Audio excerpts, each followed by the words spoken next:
The little girl's voice was barely audible, a whisper that cut through the pristine silence of the executive lobby like a knife through silk. My mommy is sick, but she still works. She clutched a crumpled drawing in her small hands, her eyes, too knowing, too weary for a 6-year-old, fixed on the polished marble floor. In that moment, standing in his $1,000 suit with a phone pressed to his ear discussing quarterly profits, Marcus Chen felt something crack inside his chest. He'd spent 20 years building walls around his heart, brick by brick, success by success. But this child, with her whispered confession and trembling fingers, had found a fissure he didn't know existed. Marcus was the kind of CEO people wrote business school case studies about. At 42, he'd transformed a failing tech company into a billion-dollar empire. Forbes called him ruthless. The Wall Street Journal called him brilliant. His employees called him the Ice King, behind closed doors, never to his face. He demanded excellence, tolerated no excuses, and believed that sentiment had no place in the boardroom. His own childhood, marked by poverty, an absent father, and a mother who worked 3 jobs, had taught him that survival meant being harder than the world around you. Emotions were luxuries he couldn't afford. That Tuesday morning started like any other. Marcus arrived at TechVision Industries at 6:30 a.m., an hour before anyone else. He liked the silence, the way his footsteps echoed through empty corridors, the sense that he controlled this small kingdom before the chaos of the day began. He was reviewing termination papers for underperforming employees when he heard it, the soft sob echoing from the lobby downstairs. Security footage would later show him pausing mid-stride, coffee cup suspended in his hand. Something made him investigate rather than delegate the matter to security. Perhaps it was the particular pitch of distress, or perhaps it was the universe finally demanding he pay attention. The little girl sat on a leather chair far too big for her frame, legs dangling, not quite reaching the floor. She wore a faded pink jacket with a missing button and sneakers that had seen better days. Beside her, slumped against the wall near the janitor's closet, was a woman Marcus recognized immediately. Sarah Mitchell, night cleaning crew, employee number 2847. He'd never spoken to her, but he'd seen her in reports, reliable, never missed a shift, invisible in the way the best service workers are. But Sarah wasn't working now. She was unconscious, her breathing shallow, her face pale as winter snow.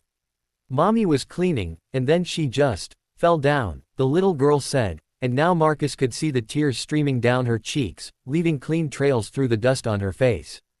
She's been sick for a long time, but we can't go to the doctor because she says we can't afford it. She has to work. We need the money for my brother's medicine. He has asthma, and without his inhaler. Marcus was already on his phone, barking orders. Call 911. Now. Yes, this is an emergency. CEO override, I want the best paramedics, the fastest response time. He shed his jacket, folding it carefully before placing it over Sarah's shivering form. Then he did something that would have shocked his entire executive team. He sat down on the floor beside the little girl. What's your name? He asked, his voice gentler than it had been in years. Emma, she whispered. Emma Mitchell. I'm 6 3/4. Emma, I'm Marcus. Your mom is going to be okay. I promise you. It was a promise he had no business making, but looking into those frightened eyes, he couldn't help himself. The paramedics arrived within minutes. As they loaded Sarah onto a gurney, Emma clutched Marcus's hand with surprising strength. Can I go with her? Please. I don't have anyone else. My grandma lives far away, and my brother's at school, and you're coming with me, Marcus said firmly. All of you. At Mercy General Hospital, Marcus learned things that made his quarterly profit margins seem obscene. Sarah Mitchell was a 34-year-old widow. Her husband had died 2 years earlier in a construction accident, leaving her with 2 children, mounting medical bills, and no life insurance.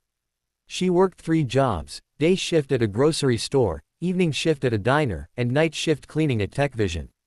She'd been hiding her own illness, a severe kidney infection that had progressed to sepsis, because she couldn't afford to miss work.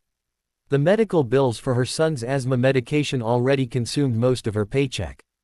She's been in pain for weeks, Emma said, sitting in the hospital waiting room, her small fingers wrapped around a hot chocolate Marcus had purchased from the cafeteria. She cries at night when she thinks we're asleep.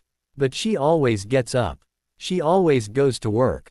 Marcus thought about his own mother, dead now for 5 years. She'd worked herself into an early grave, too proud to ask for help, too afraid to stop. He'd been 17 when her heart finally gave out, standing over a frying pan in a diner kitchen, serving food she couldn't afford to eat herself. He'd sworn then that he'd never be poor again, never be powerless again. But somewhere along the way, accumulating power had made him forget what it was for. Dr. Patricia Rodriguez, the attending physician, pulled Marcus aside. "Your employee is very sick. The infection has spread. We're starting aggressive antibiotics, but she'll need at least a week of hospitalization, possibly more. And frankly, Mr. Chen, I've seen her medical history. This is just the tip of the iceberg. She needs follow-up care, specialists, proper rest. None of which she can afford, even with basic insurance." "She has insurance?" Marcus asked. "Minimum coverage for part-time employees, drive," Rodriguez said, her voice tight with barely concealed frustration. "It covers almost nothing. Deductible is so high it might as well not exist." Marcus pulled out his phone. His assistant, Janet, answered on the first ring despite it being barely 8 a.m. "Cancel everything today. I want our head of HR and our benefits administrator in the hospital conference room in 1 hour. I also want the contact information for every single employee working multiple jobs. And Janet, I want a full audit of our health insurance policies. By tomorrow." The little girl's drawing was still in his pocket.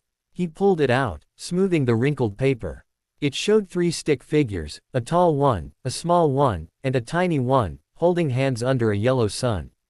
Above them, in careful, crooked letters, Emma had written, "My family.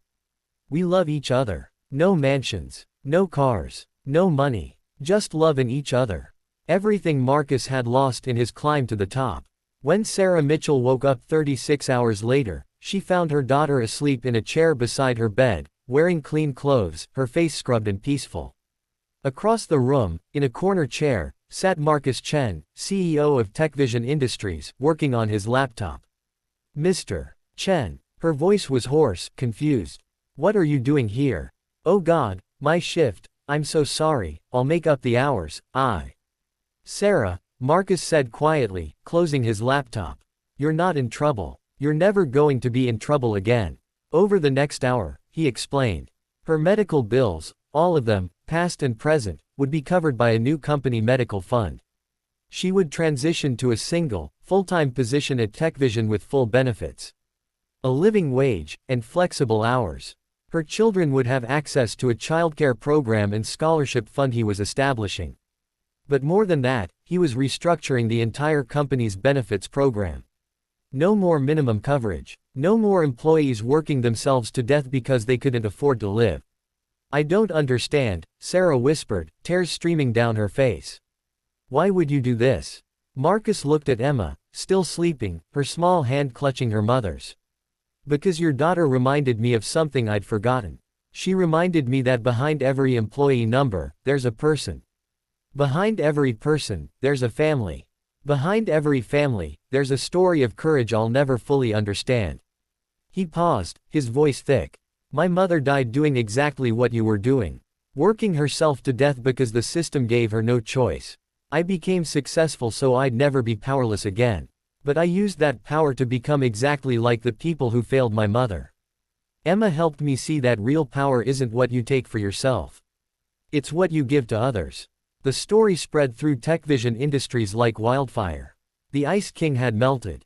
Within weeks, Marcus had implemented sweeping changes: living wages, comprehensive health coverage, mental health support, childcare assistance, and a hardship fund for employees facing emergencies. The board protested. Shareholders grumbled about reduced profit margins. Marcus didn't care. "We can be profitable and humane," he told the board meeting that quarter. "And if you disagree, I'll buy you out myself." 6 months later, something unexpected happened. Employee retention soared. Productivity increased. The company culture transformed from cutthroat to collaborative. Applications flooded in from top talent who wanted to work for a company that valued its people. TechVision's revenue didn't decrease, it grew. Emma Mitchell visited the office once a month, always bringing Marcus a new drawing.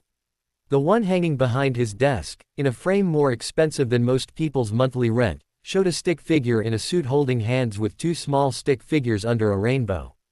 The caption read, "Thank you for seeing us." On the day Sarah Mitchell was promoted to facilities manager, overseeing the very cleaning staff she'd once been part of, Marcus stood at his office window, watching employees stream into the building. Each one a person, each one a story, each one visible now in ways they hadn't been before. A soft knock interrupted his thoughts. Emma peeked around the door, grinning, Sarah close behind. "Mr. Marcus, I wrote something for school. About heroes. Want to hear it?" Marcus smiled, a real smile, the kind that reached his eyes, the kind he'd forgotten how to make. "I'd love to." As Emma read her essay about kindness being the greatest superpower, Marcus Chen understood something profound. He'd spent 20 years building an empire. But it took a whispered confession from a 6-year-old girl to teach him how to build a legacy. Sometimes the most powerful thing a person can do is simply listen. And sometimes, the smallest voice carries the greatest truth.